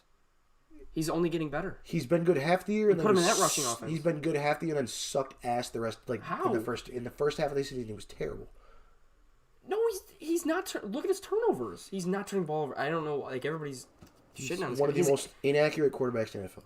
And Baker's been that accurate this year? He's been. I genuinely think overall it's unfair to judge Baker and how he's playing. No, I'm not even judging off. I'm judging off of what I've seen for 4 years now. He's a 500 quarterback. With one of the games above 500. One. He's 29-27. Pretty sure he's 28-27 now. Regardless, 29-27. He's a 500 quarterback for his career, and his numbers keep getting worse and worse each year. His passing numbers are better this year than they were last year. Believe it or not. How? He has more yards per game. Yards per game? Yep. Last year to this point, he had 186 yards passing. Sitting here and defending this guy, I don't get it. Last year to this point, defend this guy. Last year to this point, I don't get it. Last year to this point, he had 186 yards passing per game. This year, he has 215. My other problem with him is he has like a fanboy. I hate the fanboy, like the Rodgers fanboys, LeBron fanboys. Hey, I'm on the Rodgers bandwagon. I do like it. If Aaron Rodgers came to Cleveland, I would like bust him out on the scene. But he's another one. Like, stop bitching about your toe. You lost. You played great and you lost. It happens. And you had 11 starters out. Like, why are you bitching about your toe? These fanboy athletes make me hate them. Because they have people who will literally take a bullet for them. I don't get it. And Baker's not as talented as LeBron and Rodgers and all these other guys. No, I agree with that. Nowhere near that. Yeah. Obviously. Nowhere near that. But he's closer to Johnny Manziel than he is to Russell Wilson. Or any of these. Yeah, but it's like apples to like I don't get it. I can't. I can't get behind. And it makes it hard for me to like root for them sometimes. It does, it really does. So the day that he is not there will be a very happy day for me. Wow. I've hated him since he was at Oklahoma. I can't. This is like, over that fact with Browns fans. They just, especially with the booing. The booing was so unnecessary. We just won the game. Wins in the NFL sometimes get ugly. Okay. I 100% agree. We beat we only beat the Lions by 3 points, but we won the fucking game. Okay. He does the most. I'm sorry. He does the least with more out of any athlete I've ever seen. And again, he didn't even look that bad before he was hurt this year. Horrible. In the Chiefs game, he looked pretty good. And he still didn't win the game. He blew a really wasn't his fault. Blew a 2 touchdowns. It really wasn't his fault. Blew a 2 touchdowns. He had a 2 touch. Hand the ball off. It really wasn't his fault. Win the game on the game-winning drive. I mean, that's what matters. Ever since week 2, when he tried to tackle somebody and thought he was a linebacker, I'm sorry, they were gonna lose to the Texans if Tyrod Taylor doesn't get hurt. Tyrod was lighting them up. I don't think they did not have an answer for Tyrod. But they were down. Regardless, he has not looked the same, especially since the second half of last year. He has not looked the same. He still has the most fourth quarter interceptions out of any quarterback since he's been drafted. Regardless of whatever his passer rating is, he had a QBR last week of 8. Tim Boyle was 6. And Tim Boyle is quite possibly one of the worst people I've ever seen start an NFL game in my life. Yeah, he was never very good. Granted, who are we to talk about professional athletes? But Tim Boyle is honestly one of the people I could say, how the hell is this guy a pro athlete? I don't know. I don't get it. I don't know what people see started. So. And Aaron Rodgers is on record talking high about this guy. I don't get it. All right, but Baker is not. He's not the answer. I think we can all agree. It's funny. I've had a lot of people find it big Browns fan, big Baker guy. Wow, you're right about him, but they don't know what to do. I'm like, why can't you be like the Cardinals? Why can't you be like the Cardinals? Again, though, my whole thing. Go get. I want the Browns to be convinced about their decision before they make the decision. I don't want them to I don't want them to get rid of Baker, draft Kenny Pickett, and go 3-14. I don't want them to do that. That's not going to happen because they're wrong. Worst comes worst, they're in the same spot with Kenny Pickett, and he's just cheaper for 4 more years, or whoever Carson Strong, Malik Willis, whoever these prospects are that they could potentially draft. I'm not. I just don't like it.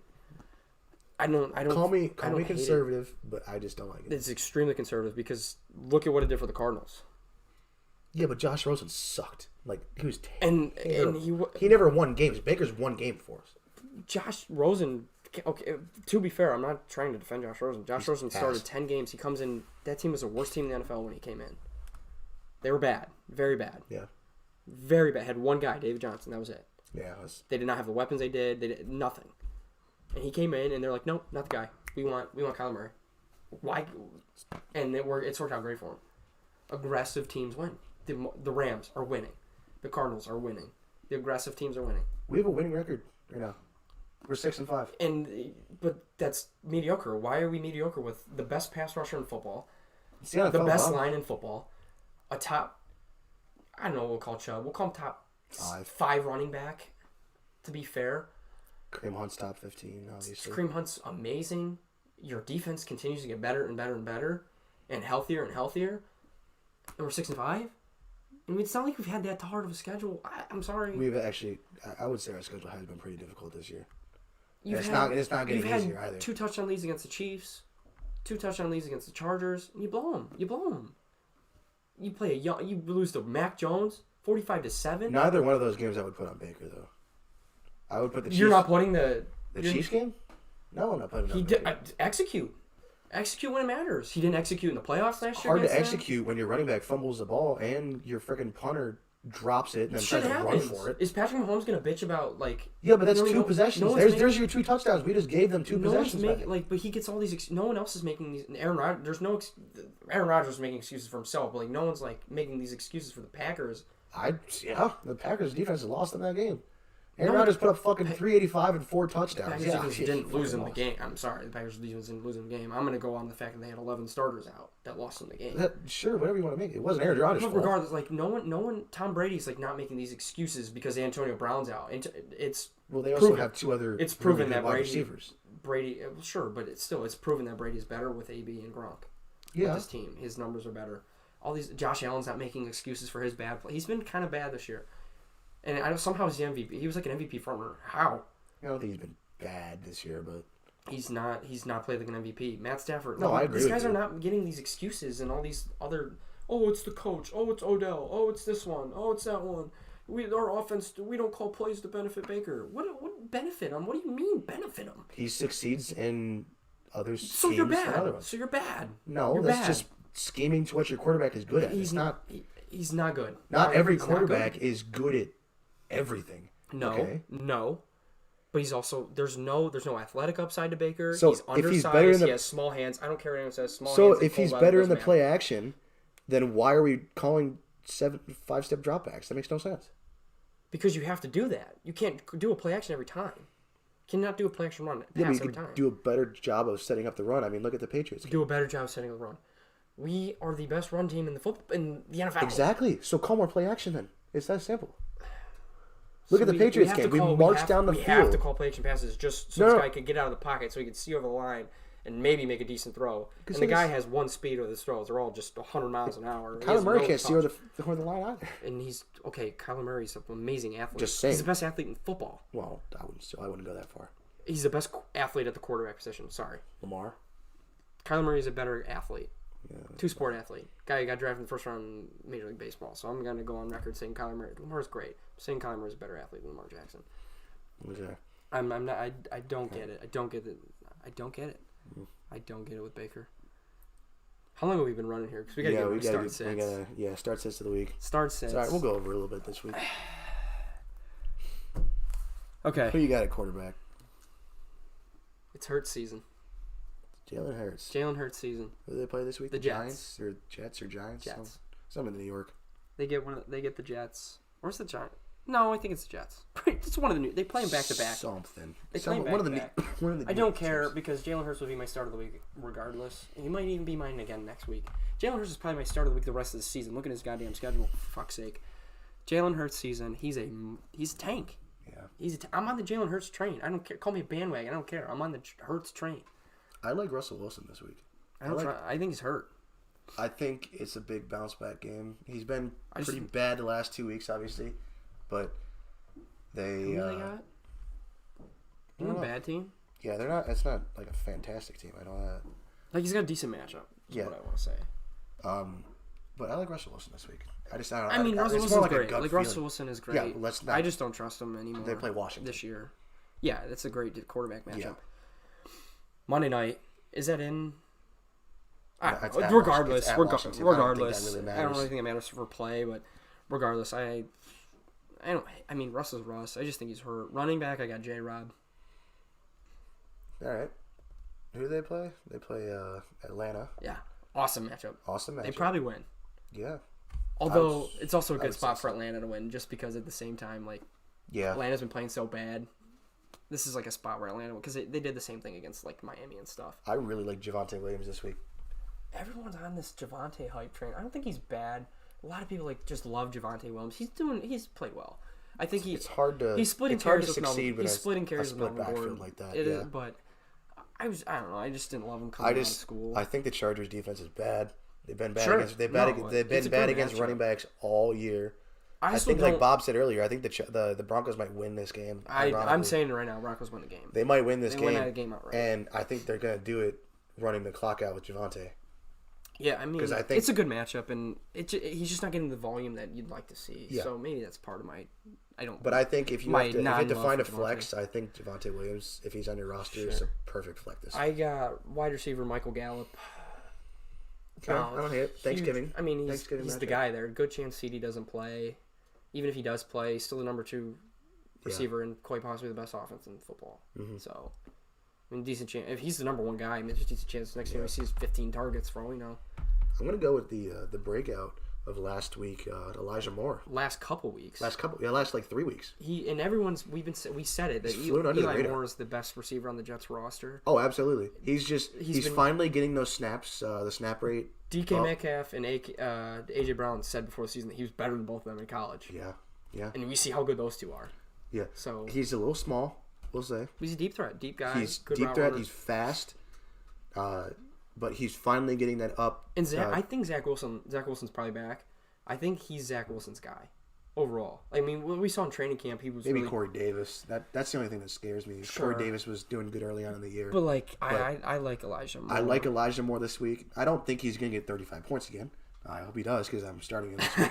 But yeah, I like Elijah Moore this week. Tight end, I got Dawson Knox. Dawson Knox. He's just been consistent as hell this year. Yeah, absolutely.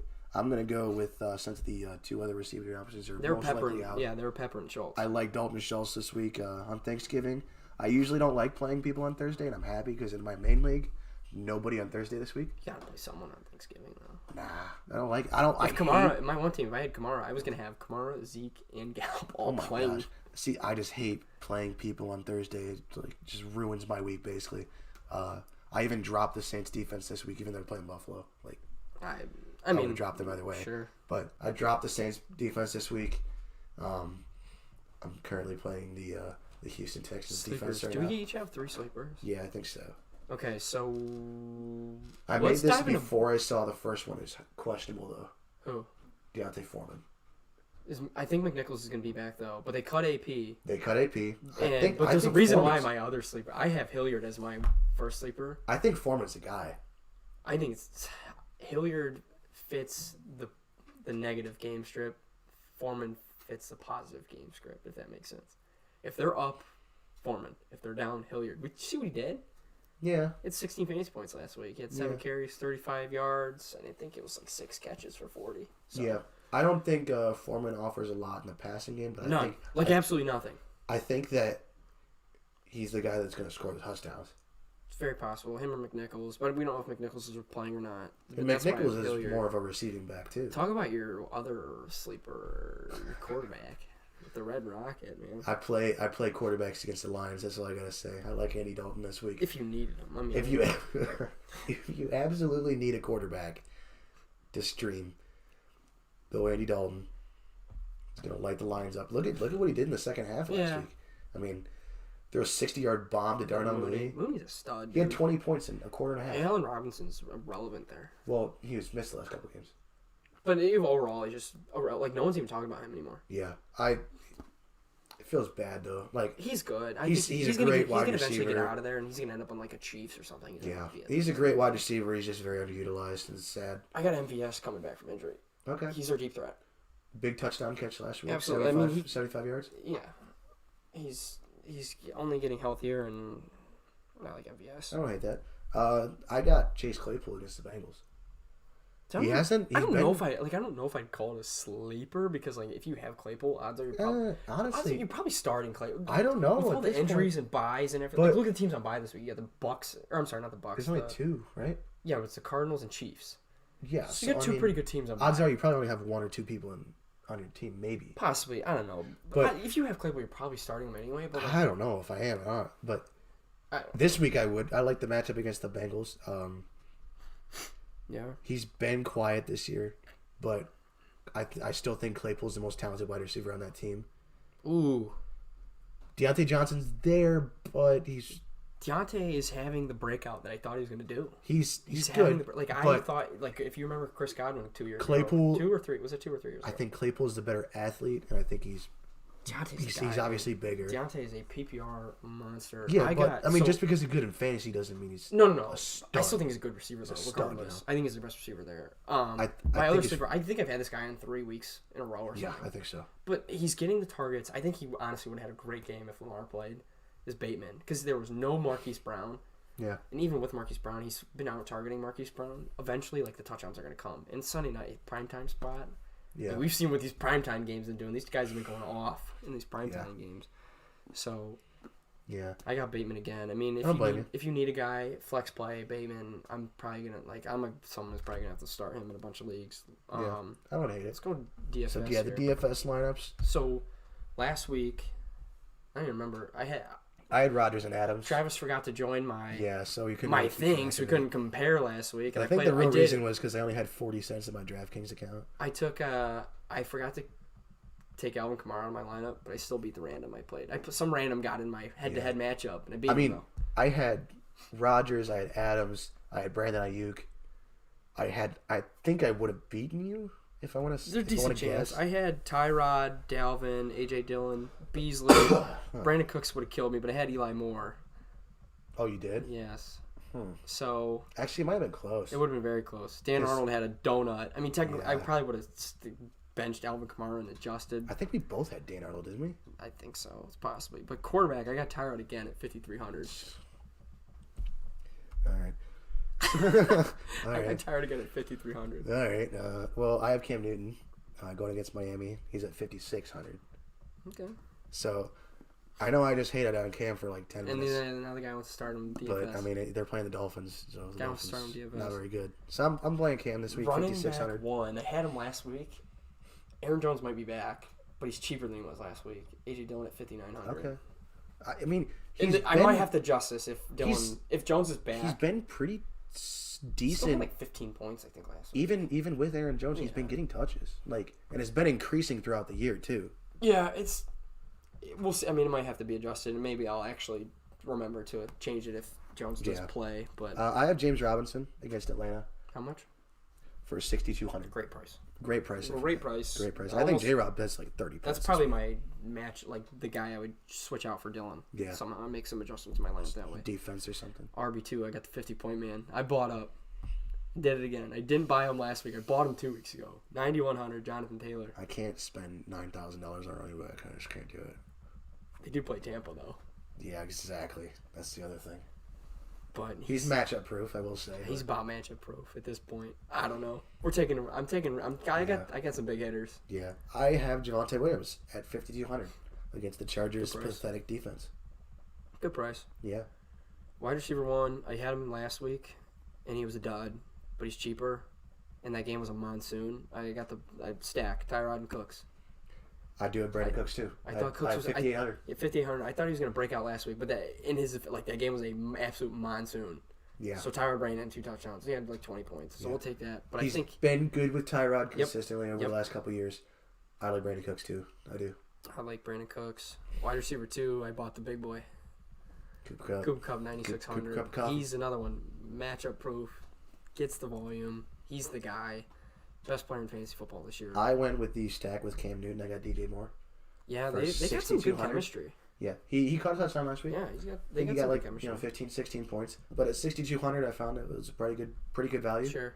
But yeah, I went with DJ Moore. And then on the other side of the Rams game, I got my one of my sleeper guys got MVS 4,100. I had to get good price. I had to get cheap. Good price with the big boys I bought. Well, you bought Jonathan Taylor. I bought the 2 most expensive guys on the slate. Well, Jonathan Taylor against Tampa Bay. I mean, I bought the 2 most expensive guys on the slate. Hate to break it to you fantasy people, but I don't think he's going to get 50 points again. No. But I think he's always good for about 20. So yeah. I got MVS 4,100. I have Elijah Moore at 5,600. Still pretty cheap. He keeps getting cheaper, more expensive each week. Yeah, though. but he's playing Houston. Yeah, he's pulling. He's playing Houston. He's my start of the week this week. I like Elijah Moore. And then at tight end, I got my go-to punt the tight end position, hope for a touchdown. CJ Uzomah. I didn't punt this week. 3,400. I know. I spent up a little bit. I got Kyle Pitts at 61. He's due for a big game. You know, he's playing Jacksonville. Yeah. Oddly enough, I think that game might be a shootout between Jacksonville and Atlanta. Yeah, bad defenses. Trevor Lawrence keeps disappointing me because I like Trevor Lawrence a lot. And the organization's just bad. And he keeps getting these good matchups. I'm like, oh, this is going to be week. Like, Lawrence really has a good game, And he still has a bunch at the end of the year here, too. And it's just like, not really doing anything. Especially fantasy-wise, isn't really doing anything. So, I got Kyle Pitts in that matchup. He's only at 6,100, which, it's expensive for a tight end. Like, how much is Waller? Do you know? Oh, wait, he plays tomorrow. Yeah, he plays tomorrow. Who would be, like, more... I think there's only one other tight end. Yeah, because he's not playing this week. There was one other tight end this week that was more expensive than Pitts. I don't remember who it was. Oh, yeah, I saw that. Who was it? It wasn't Gesicki. Kittle. Yeah. 6,400. Yeah. So, I didn't like Kittle's matchup, though. And then flex. I like the Houston Texans because I have David Johnson. They just cut Philip Lindsay today. Or was it yesterday? Cheap. He got picked up by Dolphins, though. Today. Lindsay did. Right. So I got Dave Johnson 4,500. Might absolutely be horrible. I was going to say that's about a dog shit pick I've ever seen. What's this price? 4,500. It's still that high? I thought it'd be cheap. And then guess what my defense is though. Well, I got my flex. Oh shoot! I got Deontay Johnson. This guy's crapping all these guys and he's drafting them in draft. You said it yourself though. He's the PPR fantasy guy, which he is. He's a machine. Yeah. So that's why I picked Defense? You'll never guess what my defense is. Who's defense? Cheapest one on the slate. Really? Houston Texans. Houston Texans. Apparently, I'm a big Texans fan this week. You know, I'm contradicting myself because I think actually I'm not because I said the Steelers would win, but I'm taking the Steelers defense this week against the Bengals. But they had to have been kind of a cheaper option though. 2,700. I mean, Texans like at 2,300 against the Jets. Like Zach Wilson's been a turnover machine. The other reason I like the Steelers is because Joe Burrow doesn't exactly do fantastic under pressure. You saw Joe Burrow he's up there in interceptions this year. Like, yes, as good as he is, he still makes a lot of like just fuck. I like the odds for a couple turnovers, maybe get a pick six, but I like the idea of a lot of sacks because he doesn't do very well under pressure. I mean, he's not. It's not that Burrow's not mobile, but he's not the most. The only way this is going to hurt me. Their line's still way spotty. The only way this is going to hurt me is if the Bengals just absolutely blow them out, which I don't think that's going to happen. I don't see them like lighting them up. No, that's probably going to be a slugfest. Who do we want to win that game? Probably Pittsburgh, honestly. No, probably the Bengals because we beat the Bengals, and we have the same amount of wins. Yeah. We would just need to win. Yeah, but they're ahead of us in the standings. Yeah, because we have one more loss than them, so it's like a half game. Oh yeah, we have our bye week. Yeah. You're right. Yeah. So we would want the Bengals to win that game. Yeah. So. Shoot. Yeah, man. But we went over a little bit this week. We're currently at an hour and 40 minutes. No way. Yeah, it's been that fast. But wow, special edition live episode this week for sure. Though. Special edition live episode. I think it was a good episode. I'd say one thing. Let us know if you think someone made a suggestion to me about the time frame and how long our episodes are. Sometimes like an hour. Some people like it because I'm like the way I see it's like I could sit down and watch Colin Cowherd or Skip and Shannon or Stephen A. and Michael. Even if I just watch it in pieces, that's like how I am. I could sit there and watch them though for their whole 2-hour or 3-hour show. Yeah. So if someone if you know what I mean, if people think we could condense it a little bit more or whatever you want to see, like let us know. Yeah. Usually we try to keep it to an hour, but I know this episode obviously went a little bit over. Sorry about that. But just consider it as like an episode and a half because last week we didn't. Yes, we did have a lot to talk about because of what happened last week too. That's true. We just did the Instagram live, which got kind of weird, but yeah.